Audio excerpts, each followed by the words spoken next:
그날 밤 서울 세종문화회관 대공연장에 들어선 그 누구도 자신이 한국 음악 역사상 가장 잊히지 않을 순간 중 하나를 목격하게 되리라고는 상상하지 못했다. 민요를 부르는 것, 아리랑을 부르는 것. 다음에 일어난 일은 단순히 관객을 눈물로 이끈 것이 아니었다. 무대 위에서 배호를 완전히 무너뜨렸고 이미자조차 감당할 수 없게 만들었으며 너무나 신성한 순간을 만들어내어 그 녹화본은 수십 년간 봉인되어야 했다. 세종문화회관은 정원을 초과해 가득 찼다. 3,000명을 수용하도록 설계된 공간에 3,500명이 빼곡히 들어차 있었고 수백만 명이 KBS 텔레비전으로 시청하고 있었다. 한국전통음악협회의 연례 시상식이었다. 트로트와 전통음악의 거장들이 한자리에 모이는 밤이었다. 29살의 배호는 삼열에 앉아 있었다. 그의 특유의 검은 정장과 가느다란 넥타이, 그리고 몇 달간 제대로 잠을 자지 못한 눈을 가리는 안경을 쓰고 있었다. 그는 단지 손님으로만 초대받았다. 공연자가 아니었다. 매니저가 그것을 분명히 했다. 배호는 낭만적 트로트로 인기의 정점에 있었고 끊임없는 공연으로 지쳐 있었다. 하지만 참석하겠다고 고집했다. 민요는 그에게 단순한 음악이 아니었다. 그것은 전쟁 후 가난 속에서 충청남도 논산의 작은 집에서 어머니가 아리랑을 부르던 목소리였다. 여전히 순수하게 느껴지는 유일한 음악이었다. 명성의 기계에 의해 더럽혀지지 않은 이미자는 무대에 있었다. 방금 공연을 마친 참이었다. 그녀는 좋은 시기를 보내고 있었다. 트로트의 절대 여왕이었고 전국적으로 존경받았다. 민요는 그녀 자신의 예술적 여정의 일부였다.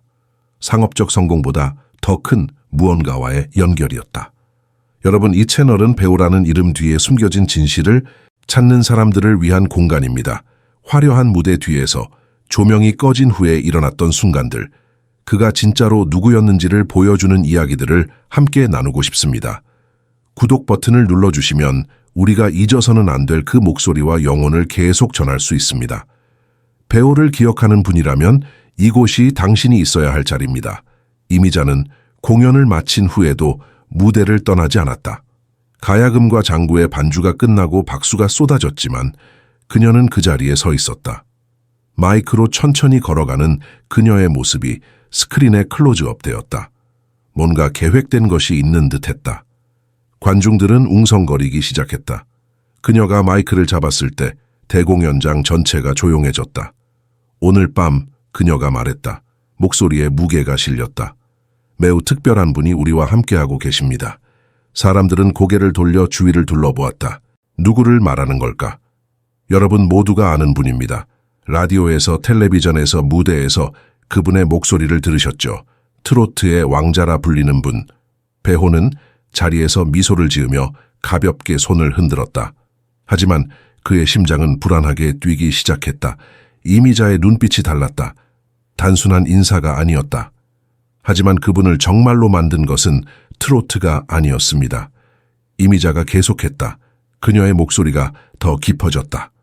그분을 만든 것은 어머니의 목소리였습니다.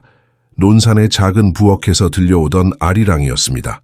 전쟁 후의 추운 겨울에 먹을 것이 거의 없을 때에도 희망을 잃지 않게 해준 우리 민족의 노래였습니다. 관중석이 완전히 조용해졌다. KBS 카메라 5대 모두가 배호를 향했다. 그의 얼굴이 대형 스크린에 가득 찼다. 그는 여전히 미소를 짓고 있었지만 그 미소 뒤에 뭔가가 흔들리고 있었다. 배호 씨, 이미자의 목소리가 무대 전체를 채웠다. 세상은 이제 당신의 트로트만 원합니다. 매일 밤 당신은 사랑 노래를 부릅니다. 이별의 아픔을, 그리움을, 희망을 노래합니다. 하지만 당신을 진짜로 만든 그 노래, 당신 영혼의 뿌리인 그 노래는 언제 마지막으로 불렀습니까? 배호의 미소가 천천히 사라졌다. 그는 이미자가 어디로 가고 있는지 알 수 있었다. 그리고 그것은 두려운 곳이었다. 저는 오늘 밤, 이미자가 말했다. 그녀의 목소리에 도전이 담겼다. 배호 씨에게 정중히 요청하는 것이 아닙니다. 저는 도전합니다. 도전이라는 단어가 공연장을 가득 채웠다. 사람들이 숨을 죽였다. 명성을 얻기 전처럼, 돈을 벌기 전처럼, 세상이 당신을 왕자라 부르기 전처럼 불러주세요. 어머님 앞에서 부르던 그 목소리로, 그 마음으로 아리랑을 불러주세요. 어머니, 그 단어가 배호의 가슴을 관통했다. 육체적 고통처럼 날카롭게. 주변의 모든 소리가 사라지고 그 단어만 남았다. 어머니. 1967년 겨울에 돌아가신 불과 4년 전 논산의 혹독한 추위 속에서 배호가 막 성공하기 시작했을 때, 하지만 아직 제대로 된 의료비를 감당할 만큼 부유하지 않았을 때, 폐렴이었다. 기침이 점점 심해졌다. 대전 병원까지 데려가야 했다. 하지만 돈이 없었다. 버스비조차 부담스러웠다. 그리고 어머니는 작은 방에서, 배호가 어릴 적 아리랑을 배웠던 그 방에서 조용히 눈을 감으셨다. 배호는 그 이후로 민요를 부르지 않았다. 부를 수 없었다. 아리랑을 부를 때마다 어머니의 목소리가 들렸다. 그리고 그 목소리와 함께 죄책감이 밀려왔다. 더 빨리 성공했어야 했다는, 더 많이 벌었어야 했다는, 어머니를 구할 수 있었어야 했다는. 그래서 그는 도망쳤다. 트로트로 사랑 노래로. 다른 사람들의 슬픔을 노래하며 자신의 슬픔을 묻었다. 3,500명의 관중이 숨을 죽이고 기다렸다. 배호는 안경 너머로 이미자를 바라보았다. 그녀의 눈에는 이해가 담겨 있었다. 그녀도 알고 있었다. 이것이 단순한 공연 요청이 아니라는 것을. 이것은 치유에 대한 초대였다. 고통과 마주하라는 도전이었다. 배호의 손이 떨렸다. 그는 천천히, 매우 천천히 일어섰다. 관중석이 폭발했다. 박수가 쏟아졌다. 한복을 입은 여성들이 일어섰다. 나이든 남성들이 고개를 끄덕였다. 하지만 배호는 박수를 듣지 못했다. 그는 1950년 겨울을 듣고 있었다. 논산의 작은 부엌에서 들려오던 어머니의 목소리를. 아리랑 아리랑 아라리요. 차가운 바람이 문틈으로 들어왔지만 어머니의 목소리는 따뜻했다. 아리랑 고개로 넘어간다. 밥을 짓는 연기 사이로 가난 속에서도 그 목소리는 희망이었다. 배호는 통로를 따라 무대로 걸어갔다. 각 걸음이 과거로 향하는 여정이었다. 사람들이 그의 어깨를 두드렸다. 격려의 말을 건넸다. 하지만 그는 아무것도 듣지 못했다. 무대 계단을 올랐다. 조명이 그를 비췄다. 이미자가 그를 맞이했다. 그녀의 눈에 눈물이 이미 맺혀 있었다. 그녀는 알고 있었다. 자신이 무엇을 요구했는지, 그리고 그것이 얼마나 큰 것인지. 밴드가 준비하기 시작했다. 가야금 연주자들이 현을 조율했다. 장구 연주자가 채를 들었다. 전통적인 반주가 준비되었다. 하지만 배호는 손을 들어 그들을 멈췄다. 그의 손이 떨리는 것을 관중들이 볼 수 있었다. 그는 마이크로 다가갔다. 침을 삼켰다. 그리고 말했다. 제가 이것을 한다면. 목소리가 낮았다. 떨렸지만 단호했다. 어머니께서 가르쳐 주신 방식대로 해야 합니다. 그는 눈을 감았다. 목소리만. 공연장이 더 조용해졌다. 마음만. 사람들이 숨소리조차 죽였다. 우리 민족의 진실만. 그리고 그는 다시 논산으로 돌아갔다. 1950년 겨울, 8살. 작은 부엌. 어머니의 목소리. 아리랑.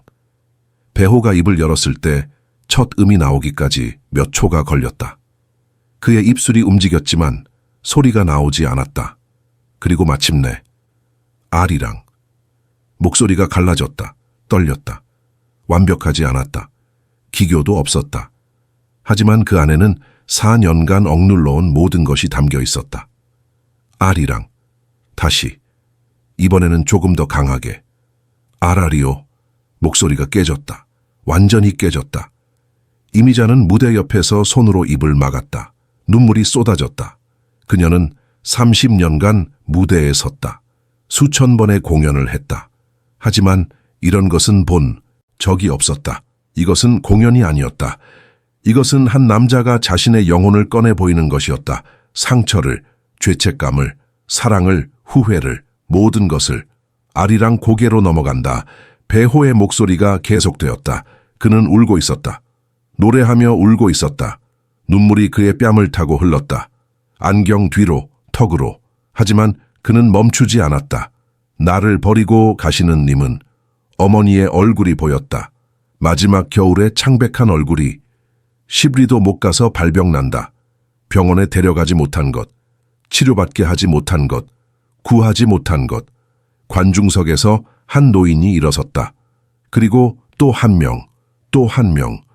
그들도 알고 있었다. 전쟁을 겪었다. 가족을 잃었다. 가난을 견뎠다. 배호의 목소리는 그들 모두의 목소리였다. 한 세대의 고통이었다. 치유받지 못한 상처들이었다. 하지만 노래가 계속되면서 놀라운 일이 일어났다. 배호의 목소리가 변하기 시작했다. 떨림이 줄어들었다. 깨짐이 치유되었다.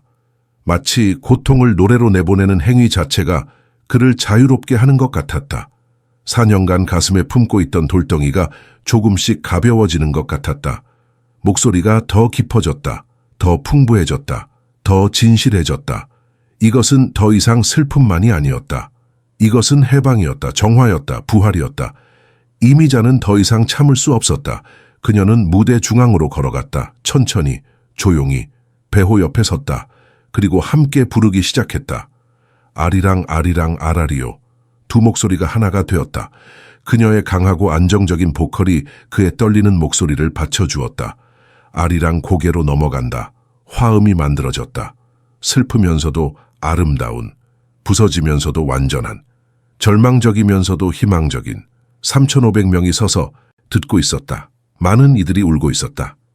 KBS 카메라맨들도 울고 있었다. 촬영 감독도, 조명 기사도, 무대 스태프들도 모두가 울고 있었다. 이것은 단순한 노래가 아니었다.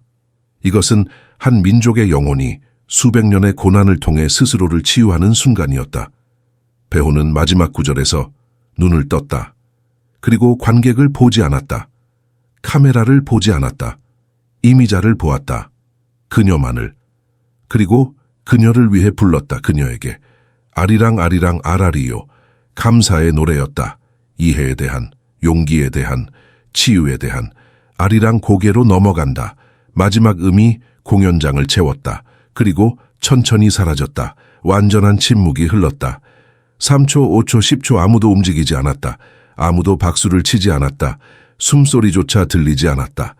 밖에 세종로 교통 소음도 멈춘 것 같았다. 세상 전체가 이 순간을 존중하기 위해 멈춘 것 같았다. 그리고 배호와 이미자는 서로를 바라보았다. 이미자의 얼굴은 눈물로 범벅이 되어 있었다. 마스카라가 번졌다. 화장이 망가졌다. 하지만 그녀는 아름다웠다. 진실로 아름다웠다. 배호가 천천히 그녀를 향해 팔을 벌렸다. 그리고 그녀는 무너졌다. 완전히 그의 품에 쓰러져 흐느껴 울었다. 어깨가 격렬하게 떨렸다. 소리내어 울었다. 배호는 그녀를 꽉 껴안았다. 그도 울고 있었다. 두 사람은 서로를 붙잡고 서 있었다. 서로를 지탱하며. 고마워요. 이미자가 그의 어깨에 얼굴을 묻은 채 속삭였다. 목소리가 깨졌다. 우리가 왜 노래하는지, 왜 무대에 서는지, 왜 이 모든 고통을 견디는지 상기시켜줘서. 배호는 그녀를 더 꽉 안았다. 그의 목소리도 떨렸다. 선배님이 저를 구해주셨어요. 제가 도망치고 있던 것과 마주하게 해주셨어요. 4년 동안 피하고 있던 것과. 한국 음악계의 두 거장이 무대 중앙에서 서로의 품에서 울고 있었다. 3,500명의 관중 앞에서, 수백만 명의 시청자 앞에서. 그리고 아무도 어색해하지 않았다. 아무도 눈을 돌리지 않았다. 이것은 약함이 아니었다. 이것은 가장 강한 것이었다. 진정한 정이었다. 깊이 인간적인, 깊이 한국적인 연결이었다.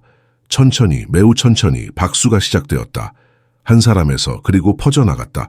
하지만 이것은 일반적인 박수가 아니었다. 이것은 경배였다. 존경이었다. 감사였다.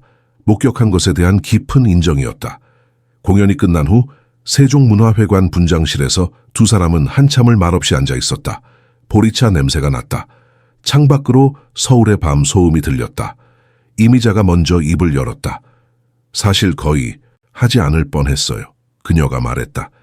목소리가 여전히 쉬어 있었다. 무대에 서서 당신을 보고 거의 그냥 내려올 뻔했어요. 왜 하셨어요? 배호가 물었다. 그는 찻잔을 두 손으로 감싸 쥐고 있었다. 따뜻함이 필요했다. 왜 저에게 그런 걸 요구하셨어요? 이미자는 천장을 바라보았다. 한참을 생각했다. 그리고 대답했다. 당신에게서 저를 받기 때문이에요. 그녀가 말했다. 성공에 익사하는 사람을, 명성의 무게에 짓눌린 사람을, 모두가 원하는 당신이 되려고 노력하다가 진짜 당신을 잃어버린 사람을. 배호는 고개를 끄덕였다. 그는 알고 있었다. 매일 밤 무대에 서면서 느끼던 공허함을, 박수를 받으면서도 느끼던 외로움을. 당신이 아리랑을 부르게 할 수 있다면 이미자가 계속했다. 진심으로, 가면 없이, 세상에 기대 없이 부르게 할 수 있다면 어쩌면 우리 둘 다 뭔가를 되찾을 수 있을 거라고 생각했어요. 잃어버린 것을. 되찾았어요? 배우가 물었다. 이미자는 미소 지었다. 눈물이 다시 흘렀다. 네. 그녀가 말했다. 오늘 밤 저는 제가 왜 가수가 되었는지 기억했어요. 돈 때문도 명성 때문도 박수 때문도 아니었어요. 사람들의 마음을 만지기 위해서였어요. 진실을 노래하기 위해서였어요. 배호는 녹화본이 공개되지 않기를 요청했다. 너무 개인적이었다. 너무 날 것이었다. 너무 진실했다. 세상에 내보내기에는 너무 신성했다. KBS는 그 요청을 존중했다. 마스터 테이프는 방송국 금고에 보관되었다. 수십 년 동안. 배호는 1971년 그해 몇 달 후 세상을 떠났다. 너무 젊은 나이에, 30도 되기 전에. 하지만 그가 떠나기 전 그는 친구에게 말했다. 세종문화회관에서의 그날 밤이 내 인생에서 가장 중요한 순간이었어. 그가 말했다. 이미자 선배님은 내게 가장 큰 선물을 주셨어. 나 자신과 화해할 기회를, 어머니와 화해할 기회를.